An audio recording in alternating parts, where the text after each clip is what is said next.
welcome to another episode of the M42 Adventures podcast. I am your host, Rick Trimmer, and today I've got a gentleman who I met at Sorinex Winter Strong 7.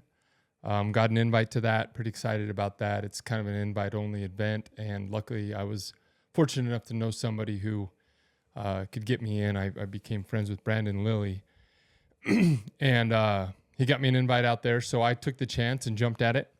And I met this gentleman there, and he's just a stud. He's just a good dude. I ended up talking to him more than anybody else out there. And it was just kind of his mannerism. He was inviting, he was smiling, he was energetic, and just somebody you wanted to be around. And so I gravitated to him. His name is Yohance Boulden. So that's Yohance, kind of a unique name there, Boulden. And he is on Instagram as a traveling man. He's got a clothing line called Warpath. Yeah, it's called the Completely Unreasonable Tour podcast.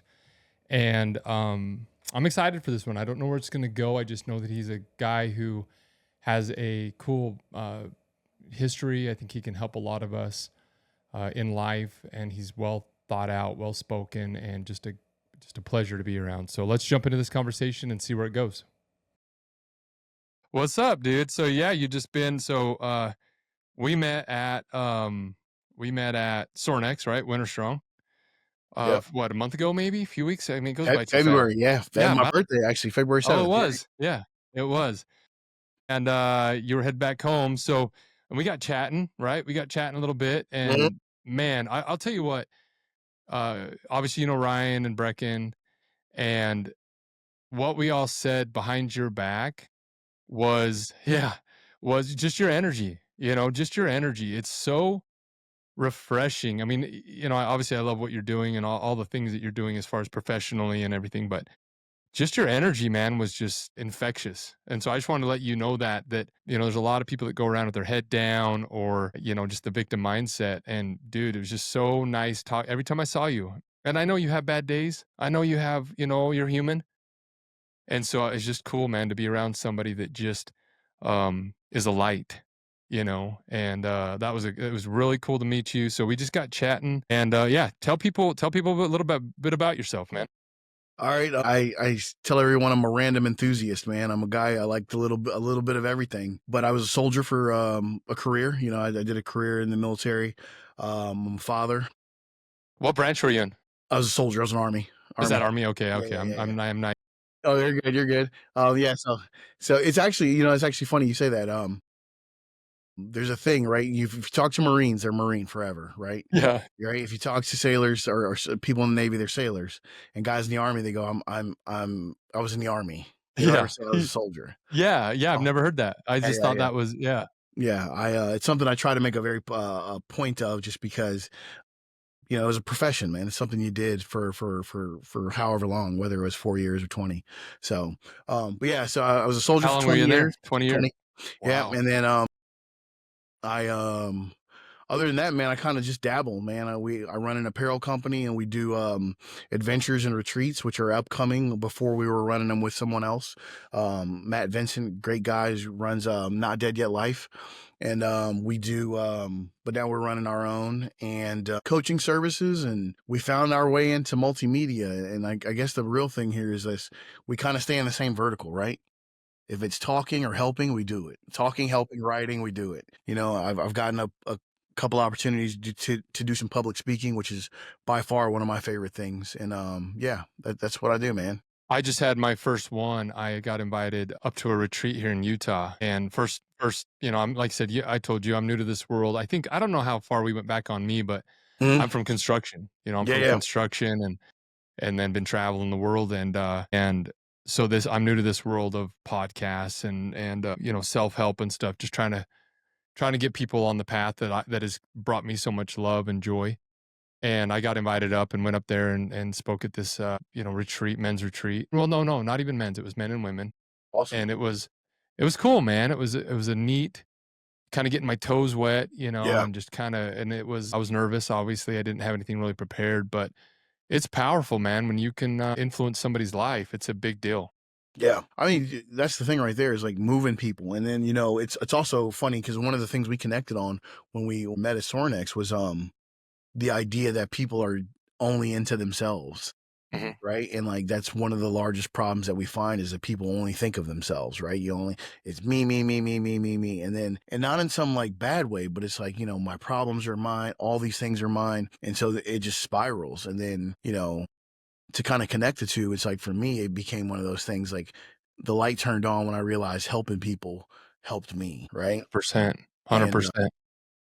and then and then it kind of feeds itself too, man, because it's like one of those things where when you see the light turn on, man, you talking about to me that's like one of those things. I'm like, oh, they got it now, and Yeah, so and we that's were cool. I'm glad it talking. happened for you. Yeah, it was cool. It was a really cool experience. Had a great time and met some really great people. And then, so the way we got kind of talking, we were just chatting, just kind of filling each other out, right? Just making acquaintances. And then you mentioned that you wanted to do a Philippine, I think it was Philippines, right? Bike Vietnam, ride, Vietnam, yeah, yeah, Vietnam. And that's when I was like, whoa, that's right up my alley. So M42, we talked about it, where yeah. I actually go to Costa Rica here in about 3 weeks. And we're taking 20 people down there and gonna do so that's kind of our deal is it's new, we're a year old, but taking people, I think that's where the healing happens. I think that's where like the rubber meets the road for me is, and that's, pun intended, I guess, on yours, because it's actually rubber meeting the road. But I've done some of these where you go and you sit in a room and you talk, and those are great as well. But man, you get on a motorcycle and you travel around Vietnam and then have those deep conversations and those meaningful conversations. Ooh, that's a big deal. So what kind of got you on that? How did you get into this? Because I'm new to it. I thought I had this brilliant idea, and man, you've been doing it for a long time. So two things, man.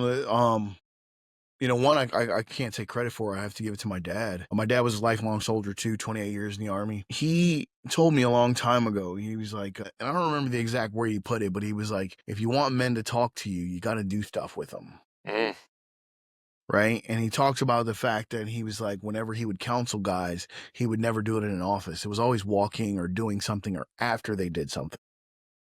And so I kind of always took that to heart. And then throughout my own experiences in the military, I saw the same thing, right? Like if I ask a guy to sit down across the table from me and just be like, spill your guts, it's like pulling teeth, right?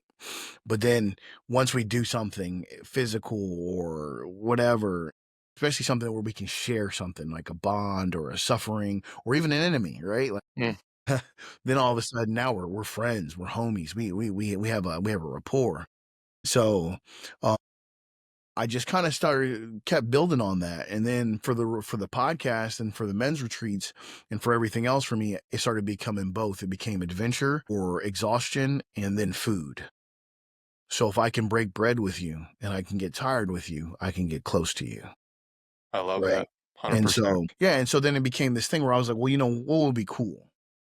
We all podcast. Well, not we all, but people podcast and there's 100 of them and everything else. I was like, but what is the thing that I've noticed the most? And I was like, the suffering, whatever form you want to take it, or some type of adventure or exhaustion, and food makes us close. So if I wanted to have the best podcast possible, I get out there with you, we sweat, we do something, and then we eat, and so on and so forth. And then we were doing the men's retreats for the last couple years, and a lot of guys show up. When did you get out of the military? How long ago? 2018.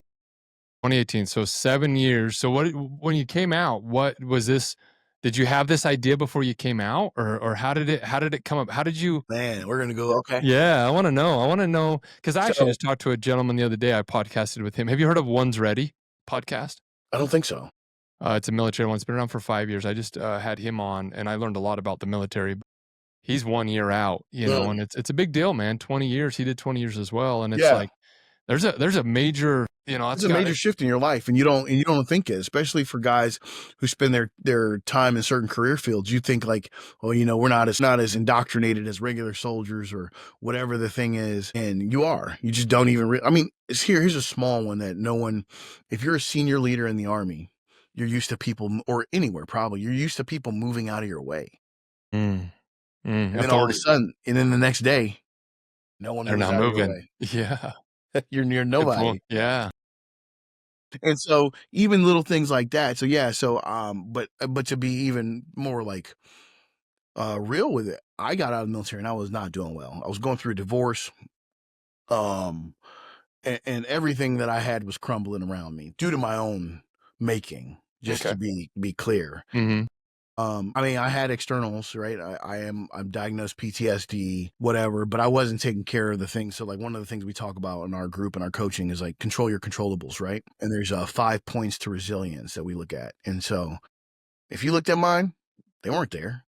I wasn't controlling mine, and everybody around me suffered. And so rightly so, my ex-wife at the time was like, I'm out of here. I'm out. Yeah. And so, Yeah. but as that's happening, man, you're leaving the military, which is a culture, a career, and everything, right? It's all encompassing. And then I'm getting divorced, and then just to be even more, said this on podcast before, so I have no problem talking about it. For I thought sure. I was leaving my wife to be with somebody else, and she left. Mm. So I am like, now I'm in like, Lost. what's what, which way's up. And so, and I'd already been depressed and suicidal at that point. And so it just kind of spiraled out of control. And I was reading The Power of Habit, and I'm reading all these books because I'm desperate. I know I'm at my rope's end, right? I've already had one suicide attempt, and I've like, and I'm like, what do I do? What do I do? What do I do? And so I read, I think it's Power of Habit. In there, he says, the easiest way to change your habits is to change your environment. And I knew my habits were dog shit, and I knew that was a reason why, not the sole reason, but one of the reasons why I was going the way I was going. And so I gave myself, I think it was 90 or 120 days. I was working at this job, and it wasn't a bad job, but it just wasn't for me. It was like a think tank, man. So sitting there, big brains, these guys are awesome, but they also were just really okay with everything and where they were. They didn't train, they didn't do anything. These are guys that went to work, they go home, they watch Netflix, and they're content with their life, and that just wasn't my vibe, man. And this was right out of the military. This Right is out of the military, okay. right? Okay. And so, Gotcha. um, so I'm feeling old is what happened, right? So I go from training with these 20-year-old savages and all these dudes all the time to now I'm hanging out with these guys who do nothing. Stimulating conversations, but that's it. It stops there. And I gave myself 90 or 120 days, and I'm like, at the end of this, I'm going to go to Afghanistan or somewhere where I can change my environment to try and get better, to be alone, to just whatever. Because Process. yeah, because one of the things I think no one really talks about when it talks about deployments is how simple life is. Life is so simple when you're on a deployment. And so I was like, what better way to get straight than to work, eat, sleep, gym, read, or journal? This is after military. So you're just going to go Yeah, as a so I was in a civilian. contract as a You're going to deploy yourself. Yeah. So I went as a contractor downrange. On the 90th day, I pulled into my driveway, and my alarm goes off. Like 6:30, I had it set for, and it goes to, and the alarm was made decision time. And so I sent an email off to, I think, 6 or 7 recruiters, and I was just like, who can get me out of here the fastest for the most money? And when the guy Wow. responded, and I was like, sold, I'm out, January 3rd. And I deployed as a contractor for the first time it was first time deploying as a contractor. And yeah, man, it was just, it was, Change your environment. Just basic, like you said, and then the way you said before, get out and do an adventure. yeah, well, I was Go doing an do an adventure. adventure. And just to be And clear, around your kind of people. I was still grasping at straws for probably a year, right? I was still just, I always reference the scene in the movie Get Out. I don't know if you've seen it, where the guy's falling. He's falling, and he's like, it's like anything when you're falling, right? What are you doing? You're looking for something to grab. And so I'm just looking for any little reason to live. Like Yeah. almost a purpose. You just Yeah. you had no Exactly. purpose Exactly. that you felt. Okay. Yeah. I mean, you have a purpose, but it's like you don't feel connected to it, right? Or Yeah. you feel disconnected from everything. Because the other thing too is like, when you're leading a life the way I was leading it, right? Like, it's a mask, right? Like, you think you're the hero, and then you turn around and look at your wife, ex-wife, or whatever, and you're like, you're not the hero. You're everything but. You know what I mean? And so, Reality check for yeah, so sure. you have a reality check and you're having all these truths come at you at once. And so I'm downrange and I'm trying to figure out like which way is up. And I'm consuming every book known to man, self-help, history, stoicism. I mean, you name it. I'm in it. And then one of my buddies, Tate Fletcher, I make sure I always talk about Tate because Tate drops knowledge on you and doesn't realize he's doing it. And then he just kind of disappears and you don't talk to him for 6 months. And then he comes back and he says something else. Yeah, that's awesome. And Tate told me, he said, your only job in life is to figure out how to fall in love with your life every day. And that became kind of my thing, like my Mantra. for my journal. I would just kind of look at it. Well, how do I fall in love with my life today? You know, sunset, cool. Sunrise, cool. Like sometimes it's next to nothing because you're lower than snake shit some days, man. And so you got to find whatever it is. And so between that, Gratitude, basically yeah, gratitude. well, that's what came next, right? So I started a 5-minute journal, because that's what it is. It's like a gratitude practice, and it was good, and I liked it, and I would never sway anybody from doing it, but just wasn't the thing for me. And then I don't know where I got this idea from, but I got this idea to write a thank you note every day. So I bought a literal 365 thank you notes on Amazon. They showed up, whenever they showed up later in Afghanistan, and I started writing a thank you note every day. To a person, to a thing, to a word. Like I have one I just found recently. It was like, thank you to the word yet, because I haven't made it yet. I'm gonna make it, whatever, something like Yeah. that. Thank you to my tribe. This was a really powerful one that I actually just found recently, and I shared it with my co-host, my partner. I was like, it says, thank you to my tribe. I haven't met you yet, but I know you're out there. Yeah. Well, yeah. And so, I keep them in a box, and then I still write them. I'm not as diligent as I was, but I still do them. But between those two things, that question, how do you fall in love with your life, and then trying to be grateful, because I was not a grateful person. I was one of these people that kind of things happened or they didn't, And so that's kind of how I found, my way along the thing. And then this is where we were kind of talking. This thing would happen where guys I served with that I helped, or just people would be like, hey man, you should talk to John. He's in a bad way. You should talk to Tim. He's in a bad way. And so next thing I know, I have this Marco Polo group chat that's got like 30 dudes on it. And we're just, bouncing ideas off each other, spilling your guts, whatever it is. And So healthy. So yeah. healthy. And you don't know, you're just doing it. And Yeah. that's Yeah. kind of where I came into it, between that. And then I guess the other one I should say is the book The Go-Giver. I gotta write that one down. Right? The Go-Giver. Yep. And so it's actually a business book.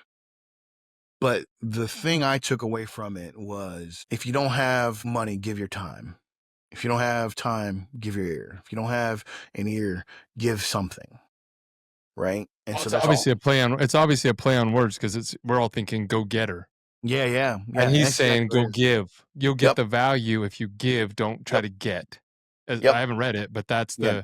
That's exactly what it the is. play on words. Yep. And I love Yep. that, because like you said, that, that is, and that's why I'm here. That's exactly why I'm here, is the exact same thing. It is selfish, in a way, because it fills my cup, to help people. Well, here's the thing I tell guys all the time, because they worry, sometimes you'll get into, well, it's selfish. Am I doing this for selfish reasons? The reason why something starts isn't why it continues or finishes. Right? So it starts off as selfish, like, but that's how you got here. Who cares? Yeah. Right? Then it starts being like a responsibility, a commitment. I'm now committed to, these people and friends or strangers or whatever it is, right? Or, even bigger, like my family. I'm now committed to try and show up the best as possible. Absolutely. I'm committed and responsible to give the best of myself, right? I've given the worst. Yeah. I've given the worst. So Yeah. now I got to do better, Yeah. And so I think, I think that's an important point, because like so many people, it's like, I'll see criticisms on the internet. Guys will be like, well, they do that for selfish reasons or tax reasons or whatever the thing is. And I'm just like, buddy, we need more givers, period. 100%. 100%. It changes you. So you were out there in Afghanistan, you got this group going. You're out there a year, you said? I actually And contracted on and off for 5 years. for 5 years? Yep. And so that was, I mean, just a couple years ago then. You just wrapped Mhm, that up recently. mhm. And then so how did you get to where you're like, "Aha, I'm gonna" I mean, you make a living out of it now, right? Like, this is your It's one of the business. things I do. Yeah, yeah. My Clark Kent job, I still work for the government, but, Okay, okay, yeah, gotcha. but we're doing well and we're doing better, and, I so love it. hopefully Yeah. we will be out of the government soon. Well, and that's what people don't understand, you have to love this. It's like M42, we're not getting rich, there's it's like it's for me, it's just a passion, and gratefully I'm in a position where I can do it and not have to make money from it. But people don't understand a lot of times that this is a side hustle, and we want it to be. We want it to. Yeah, I'm sure you would love to do it Yeah. full time, but it's like, man, I gotta. This is what's going to pay the bills, and then I'll keep doing this till it transfers. Even more so, like, with the way we choose to run ours, it's not like we're cutting costs.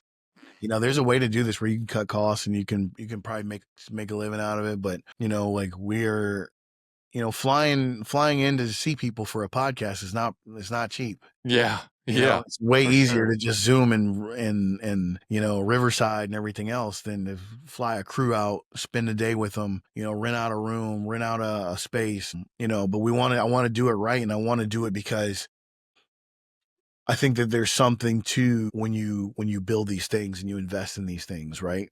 Um, so, but yeah, it's not about getting rich. It's not about that. It's just, like I said, man, there's something about when you see the light turn on, and then, and this one is selfish, man, but like every now and then, dude, like you get those messages. Hey man, you change this or you change that. And the days that you're low, those are the days that you need that, right? 100%. And so And that's what I think people don't realize, is you see a lot. I spent a lot of time with Ryan and Mickler, which mhm, and some of these other guys now that I'm starting to rub shoulders with. You're actually friends with Brandon Lilly, right? yeah, You yeah. could. I had him on here a few months ago, and I know his story, and it was very similar, just down and suicidal and things like Mhm. that. And it's like, man, we have bad days too. I think everybody just thinks that, we got it figured out, and it's like, no, no, we need this as well. And that's where, like you said, I'm sure on that Marco Polo group, you're getting as just as much as you were given, and that's what's 100%. beautiful about this. And that's why it's so needed, especially with Yeah. men. I think it's one of those things, man, where, it's not even a thing. Like, I know, at this point, it's like, I know, like, Yeah. once you're around enough people, you can change the energy of something, and not in some like woo woo way, but like, I don't get me wrong. I have bad days, man, but like perspective and enough time and space and friends and everything. And all of a sudden you get a real reality of what bad days are. And I have this thing I tell guys, I was like, most people get a handful of bad days. We'll call it 30. Loved one dies, friends die. Those are bad days.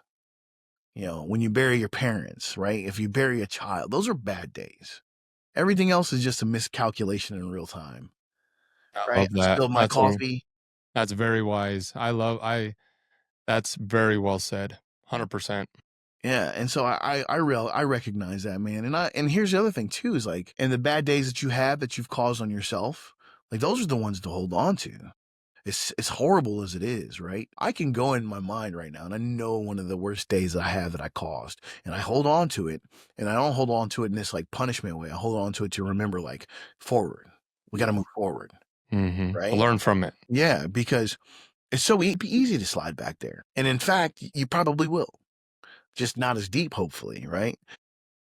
I think there's I don't know who said it, man. One of my favorite things on the planet is guy, I think it's Dalai Lama or something like that. The guy says everybody thinks they're enlightened until they go home for dinner, right? Yeah. Right? Yeah. You think you Right. got it, you're good, man. I've grown. Look at all this stuff that I've learned, and then you go home, and next thing you know, you and your sister are arguing. Dude, I just Yeah, had this. I just went up to this leadership thing and spoke at it, and I'm there 3 days, and I come home and I'm like, "Man, I'm gonna change, I'm gonna be better," and riding this high, and I get home and I get in a huge fight with my wife. And then she instantly throws it in, like, "Oh, you just went to this retreat and you're working on yourself. You're a fraud, you're an yeah, asshole," yeah. And man, yeah, you're it's and you and that's human, It's like that people don't think that that happens, and it does. We all have that shit going on in our lives. And like you said, it's, you're trying to obviously, eliminate that much as possible, but that's reality. And I love that one. Yeah. Till you go home for Yep. dinner, 100%. It definitely was a wake up call for me pretty quick, that it's like, okay, I heard what they were saying, but yeah, Exactly. I don't have it yet. Well, I mean, here's the thing too. I think it's enough. It's one thing to have like enough grace and be charitable with yourself, right? To understand that like this is gonna happen, but it's also enough to hold the line to be like, I have to do this. And I think a lot of it, man, comes down to staying in practice, right? I always make the analogy about physical therapy. Like if you ever hurt yourself, you went to physical therapy, you felt better, right? And you're doing the exercises and everything. And as soon as you feel better, what's the first thing you do? Stop doing the exercises, Right. right? And so I think the same thing here. Like I know the things that make me well. I know them, right? Meditate, time to myself, silence, walks, train hard, eat good food, get 6 to 7 hours of sleep. Basic human stuff. And Friday night will come and I'll be like, I'll stay up a little later. This tomato sauce won't hurt that much. Yeah. Right. And then you get 3 hours of sleep and the next day you want to yell at your kids. And you're like, whoa, buddy, whoa. Like this is a you problem. Right. And so, but if you can stay in practice to the thing, right? If I can stay in practice and I like, not saying like there's no fun. I have all the fun. But I also know if I'm going to have fun, that it's a me problem when I, you know, like, Overdo it. yeah, when I overdo it, or like, we were coaching a guy recently and he said he never conceptualized the idea of being tired and dad. And he's like, they just shut down basically. Mm. And we were talking about going to an amusement park and he's like, if I took my kids to an amusement park during a weekday, they'd freak out because dad's tired. And I was like, bro, I do everything tired. Absolutely. You I have was to. like, I try to remember this isn't a them problem. When I want to freak out or be like, everybody be quiet, but it's like, oh no, this is me. You stayed up late, right? You I stayed up. think I think that, that is a huge statement because one of the biggest things that drives me crazy is like the victim mentality, right? Mhm. Everything's outside my control. And that right there is owning it. That is Yeah. the epitome of owning it, saying, hey, and people don't, I don't think people go that far down the line and say, I fought with my wife, it was her fault. And it's like, well, maybe I got 5 hours of sleep last night. I'm exhausted. That triggered this, which caused me to fight with my wife. Man, if you can really go back and really self-evaluate, because my fight with my wife, I'm looking at it like she's out of control, she's crazy, whatever, all my thoughts. And it's like, well, man, I remember that day and I had an early morning, long drive, Mhm. and I was irritable. Yeah. And it's like, whoa, I didn't even get that far down the line of analyzing the situation. Yeah. So what we do is we have the things like I call them the 5 pillars of resilience, or I tell a lot of guys like look at it like a table, right? It's the weirdest table on the planet. It's got 5 legs, right? And so did you get 6 to 7 hours of sleep? And I only say 6 because a lot of times I'm dealing with veterans and soldiers, so they're I not would getting. say that's low for me, man. Yeah, I'm yeah, like 8 to 9, but yeah, yeah. yeah, yeah. Because I'll they're find out what veterans. works for you. Yeah, they're not getting 8. If I can get them to get 8, bro, we're taking over the world. Dude. But whatever your number is, right? Did you Mhm. do that? Did you eat good food? And by eating good food, I don't mean are you eating, whatever, but whatever doesn't upset you. Like I can't eat red sauce. If I do, I'm a goner. Like acid reflux, I'm up all night. Did you train, right? And by train, I don't mean bodybuilder. Did you take 15 minutes to walk and get that out, get the thing out, Move the right? body. Yeah. Did you spend some time in silence or learning something, right? Are you loving on your loved ones, right? Right. Whether if you have a wife or a lady, are you guys having sex? Are you intimate? Do you hug? Do you tell each other you love each other? All these things, man. And then and so when you're going through this checklist, it's like, oh, I don't get the, I don't. This is a me problem today. I ate the red sauce that kept me up at night. I didn't train, and that's why I've got the right. Mm. And so, is she really mad, or did I just hear it wrong? Or if she's really mad, do I know that the answer is, let me grab you and give you a hug, right? Because Mm. maybe she is wilding out, but who knows? Maybe. But a lot of times, as a man, if you really are listening, and this kind of goes back to another story, but I'll get there in a second. Is like, you know what to do. You know what your lady is. Go grab her, give her a hug. That's all she wants, right? It took me 20 something years in a divorce to figure that out, and doing a post-mortem. I treated my divorce recently, probably 2 years ago, a year ago. I did like a post-mortem on it, dude, like just like I would at work. And I went through emails, and she didn't even, my ex-wife doesn't even notice. Like I went through emails, text messages, all kind of stuff I could find. And I was checking it, and I was like, oh man, I was mortified. I was mortified, dude. I was talking to this person crazy, saying stuff that I wouldn't. Like, if you were talking to me now and then, I'd be like, that's not me. Wow. You know what I mean? And You some of went it, back just to see I what wanted to check myself. learn. You wanted to learn. Yeah, I wanted to check myself because Wow. I wanted, Wow. That's good. Most people want to leave that there and say, that's not me. I'm going to move on. But to go back there and dig into it, most people don't want to face that. I So mean, that it wasn't, I don't want to wasn't say it was a pretty. want, but it was like a need and a want, right? Yeah. Because Yeah. in the future, I don't want to deal with this, right? I want to repeat it. I don't want to repeat it. And then I live by this kind of thing where I wrote this article a while ago called My Life is Eli. And Eli is the 85-year-old version of me, Is that right? online? Is that out Yeah, there? it's on my Substack. My life is Eli. Okay. Yeah. And so I look at everything like, what does Eli want? Eli's me. It's just an easier way to say, you know. But anyways, so at 85, what do I want to be able to say about myself? What do I want others to say about me? And I try to live in that vein, because one of the things I also realized is that I was a dude seeking pleasure all the time. Pleasure will lead you into some roads.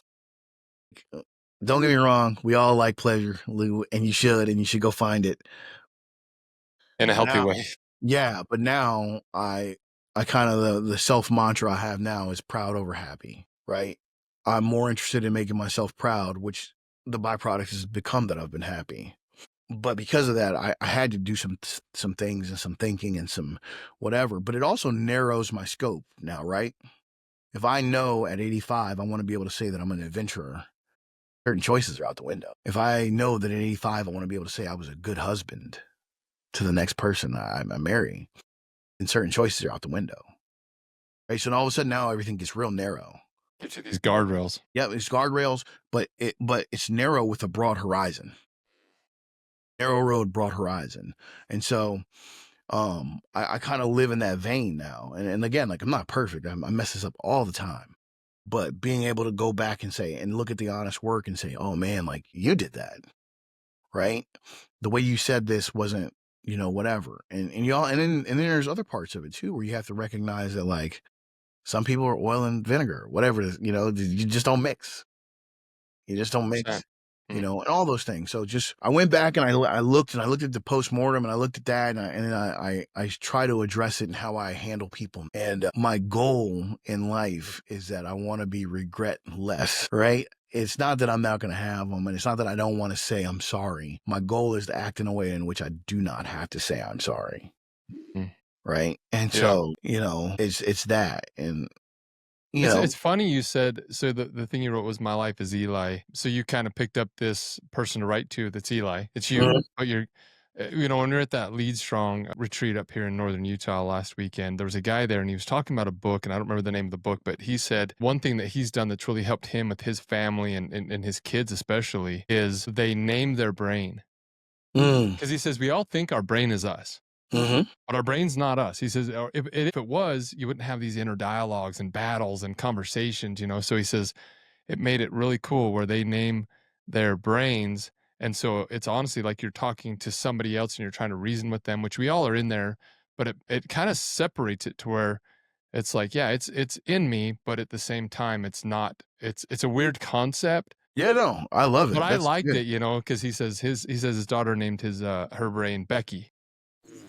And so she'll come home from soccer practice and she'll be in her head saying, I didn't play well and I'm, maybe I should quit.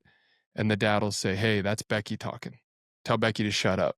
And I was like, oh, that's powerful, for me to kind of say, because if it's not you, if it's something inside of you, you can tell it to shut up and it's okay. Yeah. You're not telling yourself to shut up.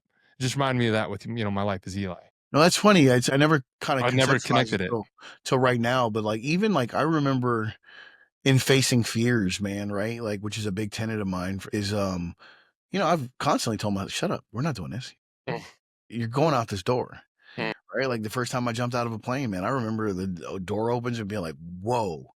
Right. And then now it's like, no, dude, like you're getting out this door. And I remember actively telling myself to be quiet, Yeah. whatever And that it's is and it's and inside. it yeah, and it helps for me to say, instead of you telling yourself to be quiet, 'cause Yeah. that doesn't make sense, but if you're telling this, inner voice that you name and you're like, "Hey, yo, bro, shut up. Shut up, You know, Brad." it's funny. The way I used to say it is I was like silencing my inner bitch. Yeah, right. That's what I used to Yeah. talk about. I would be like, this is what Yeah. you're doing. Right. Yeah. And I Yeah. think, because, and it's,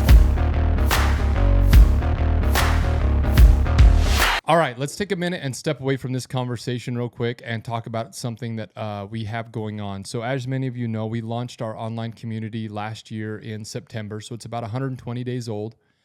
We have about 130, 140 members now, growing daily, and it is free. So, this is a community that has mentors in there. So, we have about 10 mentors in there right now who are teaching everything from motorcycles, fitness, finances, travel, help me out, mental health, Chase, and mental health, and then we have relationships hiking, and family. Yeah, and then we have self-defense, Yeah, with Teague, he's an actual firearms, told you. outdoor cooking, travel. So these are people that are qualified, that we have vetted, that have been doing this for years and years and years in their respective fields, and they are in there teaching us about travel, about self-defense, about firearms, all these things that we have said. And it's not me, it's not my community. I built the structure, but it is professionals that are training me and others in their respective fields. And it is changing lives. I guarantee it. And again, it is free. So come on in. It also gives you the first right of refusal to any of our experiences. We're doing monthly experiences. We're doing 1 day, 3 day, 7 day experiences. You get first right of refusal. And then also we're doing a giveaway. So when we get to 250 members, we are going to be giving away an amazing adventure, which is 2 nights at Elevation 40 Zion, which you can check out, which is an amazing cabin here in Southern Utah. It's on social media. And we're going to be doing side-by-side shooting guns. You're going to be hanging out with me and a couple of the other mentors in the Genesis for the day. You'll get 2 nights there at the cabin, 3 days. And it is going to be an epic, epic adventure. And that is going to be given away free only to members of the Genesis once we hit 250. And it will be completely random. So hopefully we can see you in there. Again, thank you for listening. Thank you for taking the time to listen to this podcast. Please like, share, rate it. And let's get back to this conversation. because, and it's funny that we're having this conversation as far as the fear part is concerned, because it's something I've been talking about introducing into my life again. At least have this saying, I'd be like, do something daily that scares you. And it doesn't have to be what the obvious ones are, I think sometimes the obvious ones that scare you are, visiting a place you've never been, or Public speaking, or that's jumping what I out was of an gonna, airplane, yeah. doesn't have to be crazy. Because I think it's one of the interesting things that we see online today is guys be like, you got to do stuff that's hard and do hard stuff. And everybody like defaults to workouts. And it's like, that's not hard for you anymore. Talk to a stranger. Yeah. Go talk to a stranger. That's hard for most people. Yeah. Go compliment somebody. Go compliment another man without passing it back. Right? Yep. How many dudes do the pass back? Yep. Hey, bro, walk you look good in today. walk in and tell your life, that you love her. Just like you said, go out of your way. Something that's not normally in your wheelhouse is scary, and go do it and watch what happens. Yep. It's one of those things where we confuse those words and those terminologies, man. And it's something I try to pick up on and be very cognizant of, is how I speak and what I'm saying. Because another quote that I kind of try and remember is, the limits of my world are preceded by the limits of my language. And I said that wrong, but still. I get it. Yeah. What you're telling yourself. Yeah. Your narrative. We'll even think of, even if we go deeper, right? Like if I don't have the words, I can't talk about it. I can't even think the concept. I can't even go through with it, right? And so it's one of those things where it's like, and this is one of the things we talked about at Winterstrong, though, why I really love it is because for me, I call it thought mapping, right? It's my map didn't have that road. And then I talk to you and I'm like, oh man, that's an interesting idea I've never considered. And now I have it. And now I can start exploring it. But before that, And so being able to have the vocabulary, the words to say the thing, the words to explore humility, the words to explore, whatever emotion it is, right? Because usually we're operating dudes that are operating in 3 emotions: anger, happy, jealous, whatever it is. Mm-hmm. And it's like, no, man, I want you to talk to me about humility. I want you to talk to me about humble. I want you to talk to me about gratitude, empathy, or like emotional intelligence, right? Like people talk about emotional intelligence and they're like, well, it becomes a level thing. Like, oh, I'm at level 9 and you're not. And it's like, well, Yeah. real emotional intelligence is understanding that like you are where you are and you should be. And I'm where I am and it's okay. Mm-hmm. And maybe the real thing here is to find the bridge. Maybe the real thing here is to find like, how do I get where we can both speak the same language, or I can help you get to where you want it. Cause maybe you don't want to be, maybe you just want to be, maybe you just want to be able to say, maybe you just want to be able to go home and tell your wife, I'm proud of you. And those aren't words that have ever come natural to you. Right. And other people, they do that every single day, and that's their normal. And so find out, and then like you said, push yourself. Yeah. I think that's the big thing is understand where you're at, and then once you know that, and then like you said, plotting, where do I want to go, and then connect the dots. Exactly. I think that's pushing yourself, man. That's a whole nother one for me. Like I have this vision in my head. I wish I could draw. I'm a terrible artist, of me surrounded by walls, and I would just want to push them out. And I feel like that's what it is when you're growing. Actually, it's like, I'm pushing this wall on emotion, and I'm learning how to be in control and use and understand my emotions. I'm pushing this wall on fear, and as I do that, my world expands. Mm-hmm. Right. And I think that's well, and you're going to welcome more people in. I think people don't understand that, but like I said at the very beginning of this podcast, man, when you were walking around there, there's 500 people there. I mean, there's some jack dudes. You're a jack dude, one of them. You're one of them, but you're intimidating. Big dude, sleeved out. And you come up and you're like, "What's up, man? What's up?" And you're just genuine and kind and nice. And it's like, whoa, this is it's refreshing. And so when you kind of push those walls out, you let people in. If the room gets bigger, now you can, if you're stuck in this little, and I'll use your same analogy, if you're stuck where the walls are all up against your face and your body, nobody can fit in there with you. You're trapped. I like if you can push them out and make it a big old conference room, well, now Rick can hop in there and you can say, "Hey, man, I'm not afraid of this," or "I'm not, I can share that or share this with you," and you can let people into that room because you got room.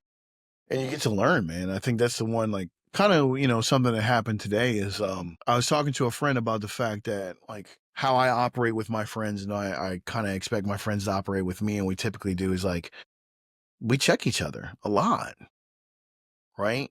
And so being able to have a room where people get in there and can check you and can say this. And I think it's funny because I think, and you probably have the same thing, is when you kind of get in these positions of leadership or mentorship or whatever, some people assume no one challenges you, right? And they believe that everyone's just a yes man and your ideas are, and I'm like, it's the opposite. I'm in a room full of just savages that are kind, but they have no qualms telling me how. 100%. And I want that because I've been on the other end, and left to my own devices, it's not good. Yeah. Yeah. Yeah, I 100% agree. So I want to get back. So you're out in Afghanistan, got this Marco Polo. Where did you go from there? I mean, how did you make the contact of, like, actually? So you do adventures. You take people on adventures. You were. When did you start the podcast? It's called the Completely Unreasonable Tour podcast, right? So the podcast started 2 years ago. Okay. And then the apparel company came first, and that just came strictly out of, and it's funny, I just kind of put this together. I remember thinking that I needed to create something. I just remember being like, I have a gap, I need an outlet. Yep. And so I started creating the apparel. And it's called Warpath, right? Yep. And so I created the company just because people are always saying, like, they're always saying, like, "Hey, man, you got little statements and quotes that are good that you should put on shirts." And so that's what we did, start putting them on shirts.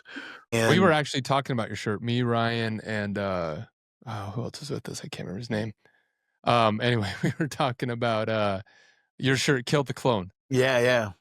We all had our different. It's funny because you probably have your reason, right? You know what it means to you. And we were actually talking about it. We're like, dude, that's a cool shirt. I mean, just simple, and it gets you talking, gets you thinking. And as we were driving away one day, I remember we were walking by, and Ryan's like, what do you think his shirt means? And I was like, well, I take it as kill your clone, like be one of one. And Ryan's like, I take it as, don't be a imposter. And I'm like, but we had three different, what's yours? What's yours on that? What was your thought behind that? Not to get derailed, but I just Oh, wanted you're to good. touch You're on good. that. It's to get better every day. Version 1, version 2, version 3. We're always upgrading. We always want to get better, whatever it is, even the smallest ones, man. And then to be even more like, kind of real with it is the better you get, the smaller the improvements are. Right? Like when you're at the top of your game, you're not making big 3, 4, 5, 10 percentage point jumps. I just need a half percentage here. I need a percentage there. And so regardless of wherever you are, whether you're at the top of your game or you're just starting your rep 1, it's always just kill your clone. Get a little bit. I love it. Yeah. I love it. It was cool. And that's what's cool about, like you said, creating something, putting it out there.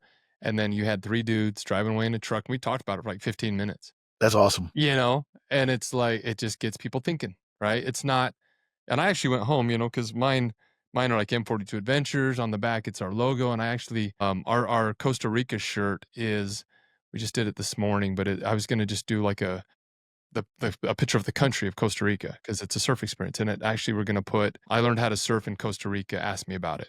Yeah, I like that.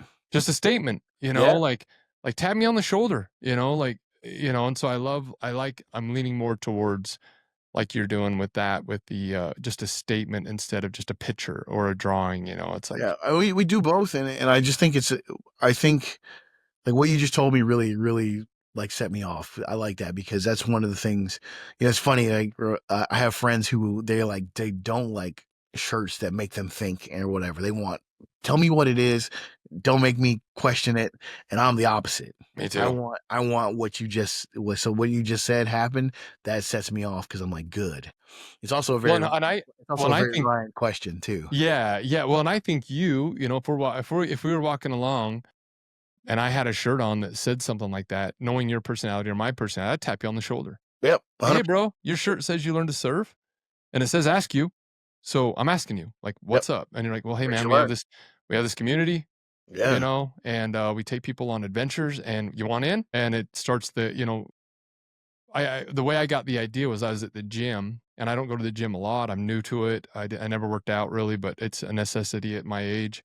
And I see all these cool guys in there that are jacked, and I thought, man, I want to talk to them. But again, there's that barrier of, men, and we're always in our own heads. And I thought, man, if he had a shirt on that said, I'm a personal trainer, ask me about it, I would. It would give me permission to approach him. And so, that's one of those things that I'm working on. But so you came from Afghanistan, and then how did link me up on how you got into like the self-help? How did you get into, I mean, you're already doing it in Afghanistan, but how did you decide to kind of plant your flag in that? Kind of an accident, man. So I'm doing the shirts and everything else and just kind of doing the Instagram thing. And I started writing a bit more personal on Instagram. And I wrote something and I started getting messages. I don't remember which post it was, but I wrote something and then I did it again.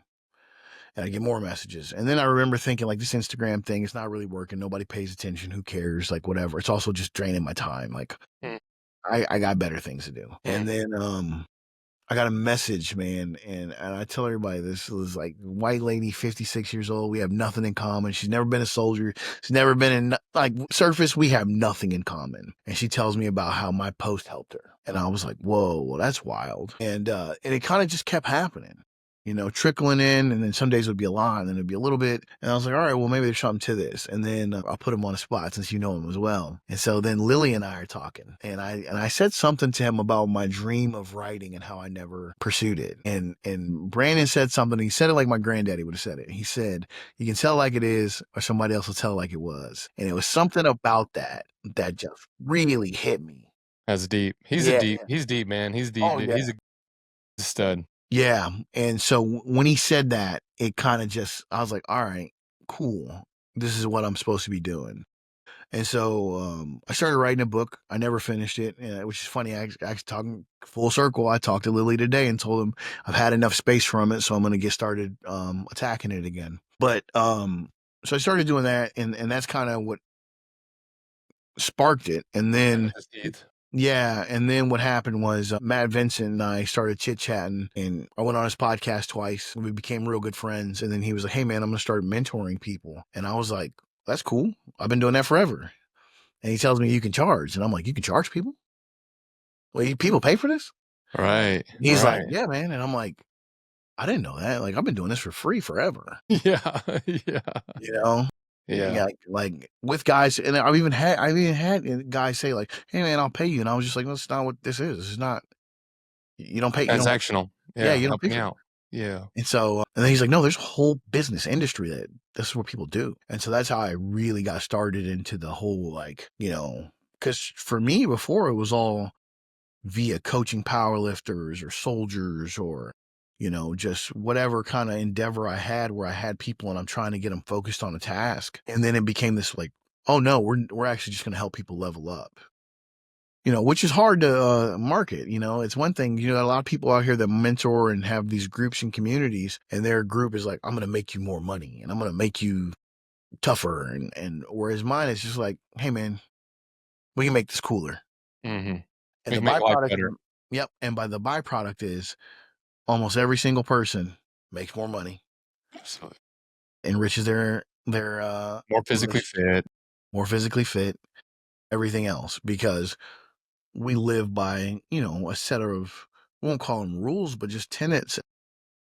And I think there's always more, right? It's a big old world. And I think this is the thing you could really relate to as a guy who's traveling right now. One of the best experiences I constantly have and crave is when I'm in a moment and I know how small I am. I remember standing on the other side of the Pacific in Africa, looking out and just being like, well, I don't matter, but in the best way possible. And then I've had it multiple times, and I search for that, and I like that. And so that's kind of brings me back to like, this is why I'm doing this. And then people don't know that.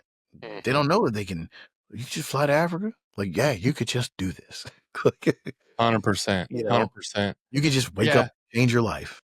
Yeah. And you saying that, have you ever seen that? There's that video where there's like a person like in their room and it zooms out and it's the city and then it's the earth and then it's the galaxy and it says, and you're sitting in your room worried about your problems. And it's not to belittle your problems. It's just saying, listen, this world is huge. There's so much going on. Don't get lost in your problems, work on them and make them better. But don't realize that you are, like you said, it's not a negative thing to me to realize how small we are. It's a positive to be like, man, this, and that's a big thing with my kids, taking them to travel. It's like, hey, listen, if you break up with your girlfriend in Utah, there's a girl in, Amsterdam, and there's a girl in Melbourne, and there's, like realize how big and beautiful this world is. And then, like you said, there's no rules. There is rules, there's concepts and whatever, but also there's, at that group up there, I told them, I've been retired 8 years and traveling, and they're like, I didn't even know that was, I've never, like you just said earlier, till somebody says the words and you hear it, it's like, that's out there. And it's like, yeah, you gotta, you gotta map it and you gotta make the sacrifices and do all these different things. Anything's out there. I mean, there's people, doing crazy things that just, I love that. I love that about this life. Yeah. It's one of the things I love the most is kind of like look on the internet and be like, that wasn't on career day. Yeah. Right. Like I didn't see that one. I saw a guy the other day, his job is to, capture sheep, tranquilize them, and something else. And I was like, where was that on career day? Yeah. This dude's just flying around on harnesses, hopping out, tranquilizing sheep and flying off. And I'm like, I didn't get that one, man. Yeah. Yeah. They were like guidance counselor. And I was like, yeah. Yeah. So, yeah. And that's what I think is cool about, like the things you're doing where you can go into these. Do you coach just men or men and women? Men and women? Good. Anyone, man, that, awesome. And what we try to do is we don't have a deep coaching roster. There's 3 of us right now, with a 4th being added. if we're not a good fit, I'll pass you off. And if I don't pass you off to somebody in my network, I'm not above handing you to somebody else. Right. There's somebody else who will help you. Cause I think that's the other thing too. Let's just talk about coaching for a second. I don't know whether it's true or not, but I love it. And so I use it. Is like, I heard that the term coach actually derived from stagecoach and from picking you up in one place and dropping you off at the other. And so I'm well aware that I might be able to get you from 1 to 5, and 5 to 10 might be somebody else. 100%. Right. And that's okay. It's, you don't hate the other teacher because you learned a new subject.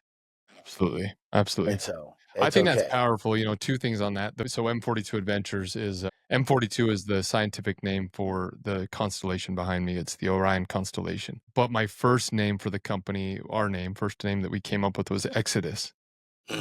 XODUS. It's taken and trademarked, and we found that out down the road of thousands of dollars. But exactly what you're saying, my whole thing was Exodus. We're going to take you from here and we're going to take you to the promised land, Yeah. and move you. So like you said, coach, we're going to move you. But again, I'm 100% with you with them too. It's like, we have mentors, we have all these different people, because I can't teach you about surfing. I don't know about surfing. So we have a surf mentor that's a professional surfer, because I can't get you there on that discipline, And so I think there's some humility in that. And I think that obviously is going to serve the people more, because if you're man enough or woman enough to admit that you can't get them there, but you love that person and you want them to succeed, and you can get them to somebody who can, it's bigger than us. Yeah. I mean, and not only that, it's reciprocal, right? I'm going to need the same thing. I also know that it's the expansion of my world, right? And I'm never going to turn down expanding my world. It's how I learn. It's how I grow. It's how I see things. One of the things that I wish I could often gift to people is the perspective of travel, the perspective of experience, the perspective of these things, where it's like, hey man, I know you feel this way, but you feel this way because you've never went 30 miles outside of Jersey, right? I know you feel this way because X. And not that I'm right. I'm not interested in being right. I'm just interested in gifting you that perspective, and you can make of it what you will, right? But I guarantee you it's a lot harder to make what you were once you get that. Yep. Get out of your bubble. And like you said, you went to Afghanistan, and travel has changed me forever. I can't go back. But like you said, it's given me this just so many things that you don't think you're going to get out of it. One of the things I always think that's wild is you're in your little bubble in Utah for me, and you're stressed about your construction company and the employees and payroll and all these things. And then you fly all the way across the world to Italy, and you walk around, and there's a little old man sitting there with a cabinet shop, and he's stressed about his employees and his payroll. And it's like, we're all in this ride together. We're all trying to do the best we can. And when you can get out there and get perspective, like you said, there's comfort in that. There's comfort in that. Yeah, being able to just open your aperture up even more so, right? So even when I'm gone and I'm traveling, and one of the things I look at is I look for people who seem carefree, right? And then you talk to them, and they've been hit the worst. Yep. Lost a family, lost a limb, crazy things. And yet they have this attitude because life goes on. I have to continue on, or whatever the thing is, man. One of the gnarly ones I've really been kind of thinking about a lot lately is time. Right. And how different cultures and they view time, and how they view, themselves within that thing. Right. I think us as Americans, I think we're real bad with death and time. Right. And it's the ultimate too. You can't buy more time, and death is coming. And so it's like being able to have that perspective and have that ability to see it, talk about it, touch it, and then understand that this is the bookend. What's cool hearing that from you, so my Instagram's One Life Soul Live. Did you know that? Yeah. And it's been that for about 10 years. So not new. It's my mantra. And it's like you're saying, it's time. That's the one thing we can't get back. It's interesting hearing that from you, because you wanted to take your life 5, 6, not long ago, Wow, that's a big statement from you. There's been some major growth Yeah. on I your mean, side to come to that. I think I showed you, and if I didn't, I have to. On my phone, I keep a calendar, a countdown to 80, because most of the men in my family don't make it to 80, right? And I check this thing weekly for years after I kind of came out of that whole thing. And then I met this guy, and so this is a balancing act. I met this guy who said, he's like, I kind of just forgot to die. Old guy. 'Cause I've just been busy and I just kind of forgot to die. And so I've been kind of, oscillating between the two. Between like, I just want to stay so busy and so in it and so in love with everything that I'm doing that I just forget wherever we're at. Mhm. And then the other one is like keeping enough eye on the clock where I don't go. And this is what Bert Soren dropped on me a while ago. And it's later than you think. And I love that one because I think anybody who's partied a day in their life knows that one, right? You look up at the clock and it's 2 a.m. and they're closing the bar down. It's later than you think, homie. Time is running out. And so I think if you can stay between the two, you can live in this spot where it's like, especially if you're present. In The Alchemist, there's a passage in The Alchemist that gets no love, but the guy talks about, he says, when I'm marching, I'm my happiest because I'm here. I can't be there. I can't be too far. I can't be behind. And one of the things I constantly am like coaching clients on is like, if you're living behind, you're in regret. If you're living forward, you're in anxiety. But if you're here, you're just here. And pain is here. You can deal with pain. You can't deal with suffering. You can deal with happy. We all like happy.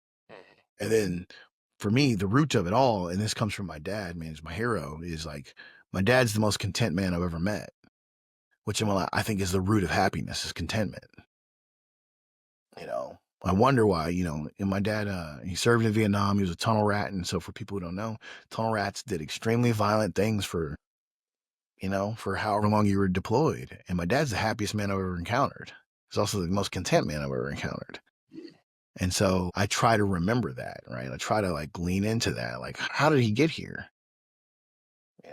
And so, I think that's, a big part of the whole thing, the whole equation.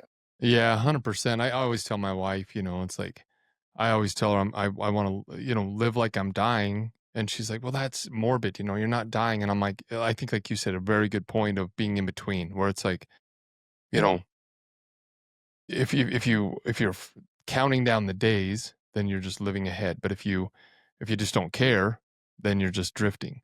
But checking both of those, Sure. saying, hey, I'm aware that this is going to end and I want to get as much as I can, but also letting that go and enjoying the day, I think is huge. And that's, been a huge influence on me, is just squeezing as much out of this life as we can, doing the things that I want to do. That's my freedom, is living on my terms.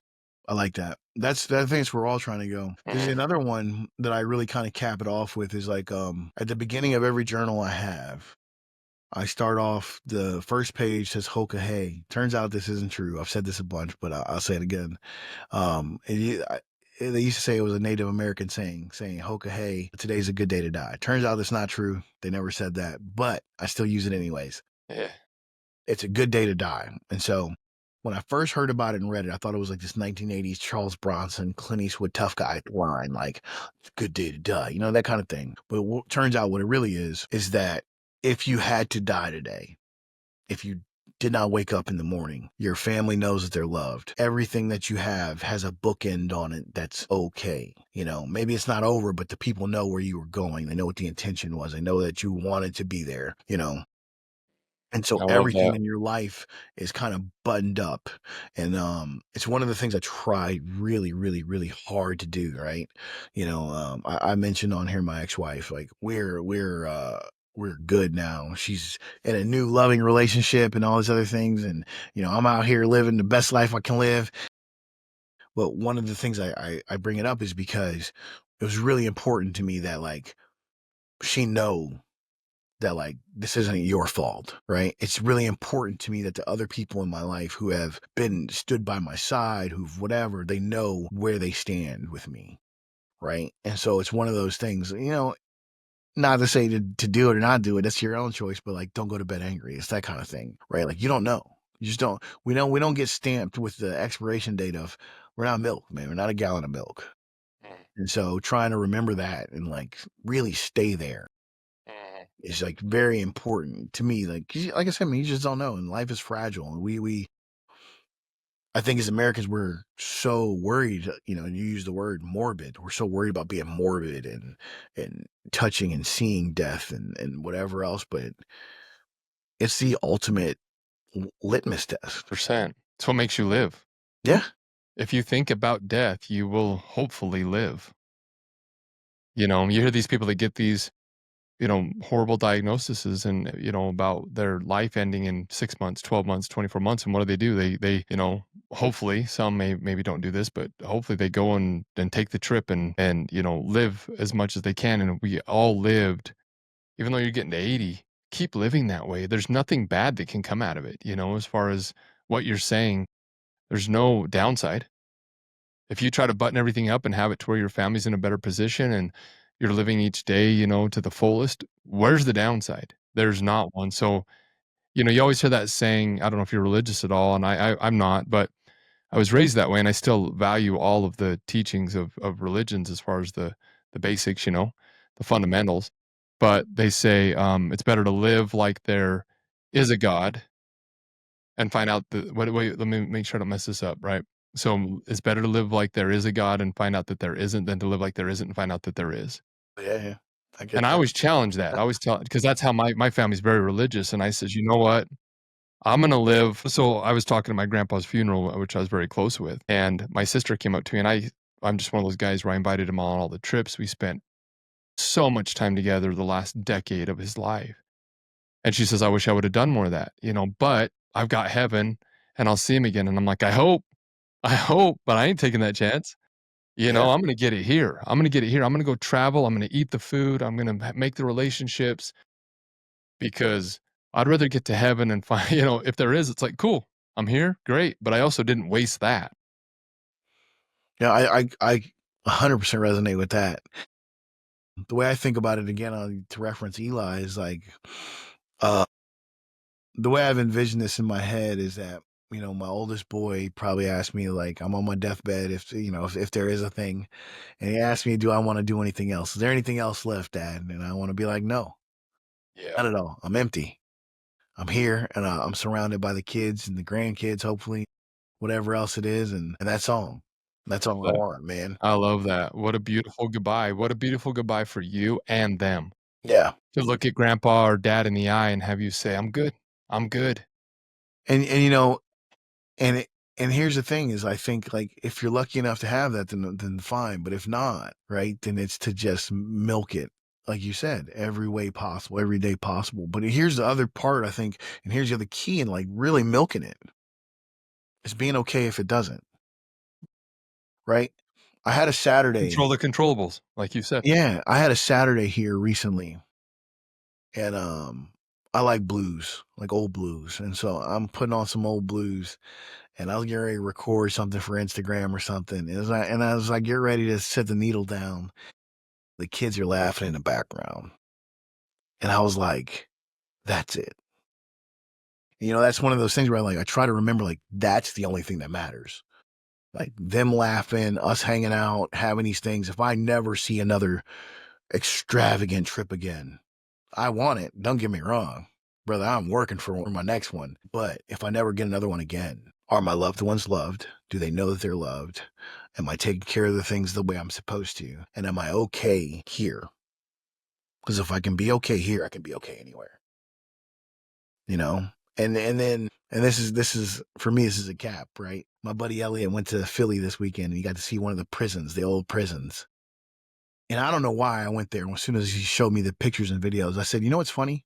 If somebody lost their mind in there and somebody found their life in there. That's deep. You know what I mean? And I think that's the thing is, like, if some dude can be happy in a 6x6 cell, what am I doing if I can't find it with all of this, you know? Yeah, and I think, like you said, it comes down to gratitude and comes down to purpose. You know, those people. Have you've read Viktor Frankl's book? Oh yeah, And yeah. you know, I actually went to his concentration camp, and I bought the book there at that Oof.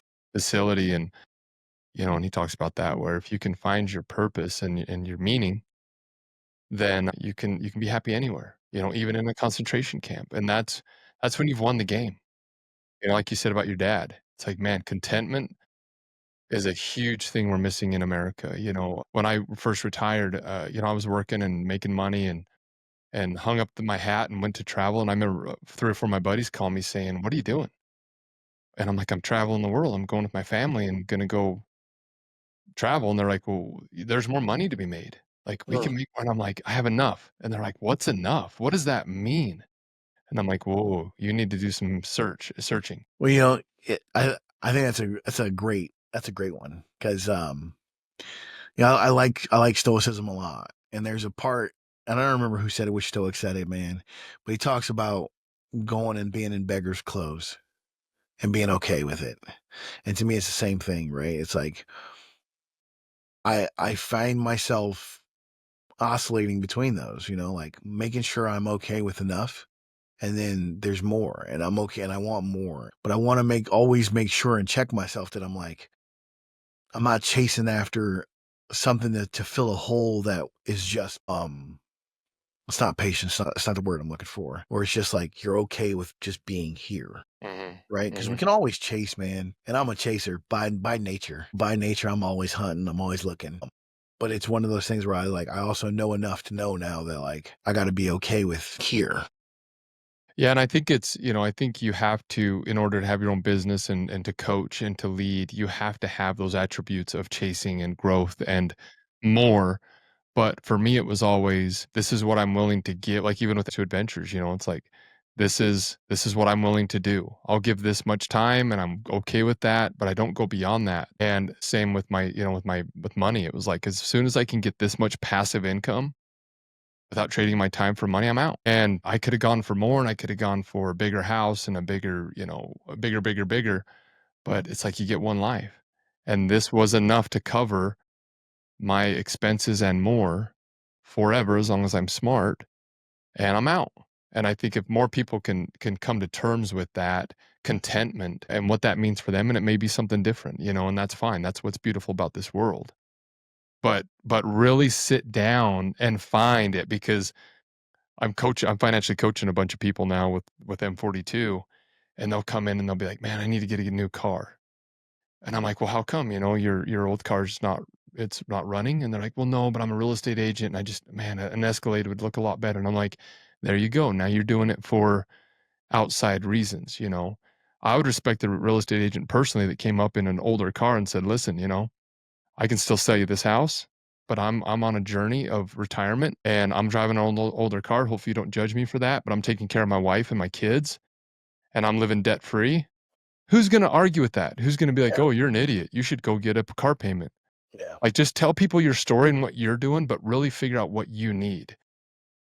So yeah. I love it, man. I love you're a deep thinker, dude. I loved our conversations. I know I talked to you probably more than anybody there at Sornex, and you're just I love what you're doing. I can tell you're just cut from the same cloth as me, and I don't want to take too much of your time. Is there anything else you want to add to this? No, man.